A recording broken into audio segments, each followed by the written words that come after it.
Viral pa rin ang video natin with Lolo Andres. 500,000 na po ang ating views. Last update natin, 224,000 pa lang ang views. Pero ngayon, patuloy na pinapanood pa rin at nagpumapalo pa rin ang views natin. Sa mga katus natin, sobrang thankful ako kasi yung video nagba-viral kasi maganda ang gawa natin ng pinakamura na denture na stay plate kay Lolo Andres. So mga katut, sa mga nagko-comment at nagdi-DM sa amin, pasensya na hindi po namin kayo agad-agad mare-replyan lahat. Kahit gustuhin ko man po, sumusuko na po ang pagre-reply natin kasi sinasabihan tayo doon na you're too fast sa pag-reply kaya hindi na po tayo makapag-send.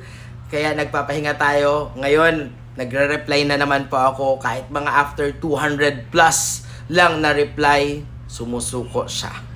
Sumusuko ang pagre-reply natin. Kaya konting pasensya sa mga nag-i-inquire at nagpa-schedule sa atin at sa mga nagpa-schedule na dyan na may sked na naayos na natin. Maraming salamat at inaayos pa rin natin yung ibang schedule ng mga pasyente po na willing to wait po para maganda pa rin ang magawa kong result na pustiso sa inyo. So, thank you mga katut. Sa mga hindi pa nakapanood dyan, panoorin nyo ang video namin with Lolo Andres. Thank you and don't forget to smile!